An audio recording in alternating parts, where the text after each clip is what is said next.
दादू, काय रे आई? अरे मला दूध पुडा आणून दे ना एक. अरे आई, तुला दिसना का मी काय करायला होतं? घेऊन येईन जाय ना. काय करायलास? मोबाईल बघायलास आणि दुसरं काय करायलास? नुसता मोबाईल नाही बघायलो, ऑनलाईन एक फॉर्म भरायलोय मी म्हणून मोबाईल बघायलास. काय लय लांब दुकान आहे होय? जाय ना घेऊन ये.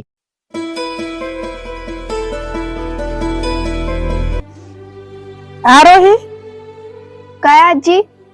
तू आणून दे बरं बाळा दुधाचा पुडा. बरं. ए आरोही, अभ्यास कर तुझा तू. आई, तुला दिसा नाही ते अभ्यास करायला इथे?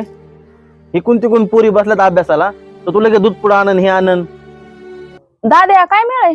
असं कोण करायलास तू आईला? ती तुला दूध पुढे आणून दे म्हणाली तर तू आणीनस, आणि ती लेकरायला सांगायला तर त्याला बी आणू देनस. असं सांभाळतोस आईला? अरे ताई, ह्याच्या सांभाळण्याचा काय विषय आहे? तिला फक्त म्हणालो लेकर अभ्यास करायलेत, मी मोबाईलवर काम करायलोय, जवळ दुकाने जाऊन दूध आण. त्याच्यामध्ये इतकं लांब काय जायची गरज आहे? सांभाळायला असन, हे करायला असन. वा, लय बदललास की रे तू. वाटलं नव्हतं मला. आई थांब, मी आणते दूध. अगं तू राहू दे माय, आलीस 2 दिवस तर खाय सुखानं.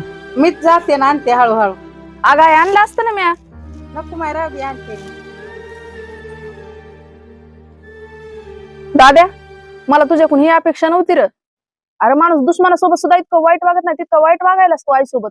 मी तुला स्पष्ट सांगते, आई जर तुला जड झाली असली तर मी घेऊन जाते बाबा तिला. अरे ताई थांब, काय ठरवू नको सध्या. तुला आठवतंय का 1-1.5 महिन्यापूर्वी आईला दवाखान्यामध्ये ऍडमिट केलं होतं? तुला आम्ही काय कारण सांगितलं होतं की बाबा तिला पित्ताचा त्रास जास्त वाढलाय, त्यामुळे छातीत दुखू लागलं. पण तिचा त्रास दुसरा होता. तुला नंतर सांग. मी तुला फक्त एवढं सांगतो की डॉक्टरने सांगितलेलं की तुमच्या आईला थोडं चालायला लावा, व्यायाम करायला लावा, खाण्यापिण्यात थोडा बदल करा. आता मला सांग, आपली आई हळव्या मनाची, तिला जर मी तिच्या आजाराबद्दल सांगितलं ती लई टेन्शन घेईन. आणि दुसरी गोष्ट, तिला जर म्हणलं ना आई जरा व्यायाम कर, जरा चल, ती आपलं ऐकणार आहे? ती डायरेक्ट म्हणती मला त्या डॉक्टरचं काय सांगू नको, मला माझं कळतंय आणि मला काय नाही होत, असं म्हणती का नाही? मग त्यामुळं मला तिच्यासोबत कधी कधी असं वागावं लागते, जेणेकरून तिचा थोडाफार तरी व्यायाम होईल. म्हणून मी थोडं असं करतोय. सॉरी बर का, मला काय माहित नसताना मी तुला लयच बोलून गेले. नाही नाही ताई, सॉरी नको म्हणू, तुला काय माहितच नव्हतं ना. अरे पण अशानं तू तिच्या नजरेत किती वाईट होशील रे दाद्या. अरे ताई, तिच्या नजरेत मी काय हे महत्वाचं नाही.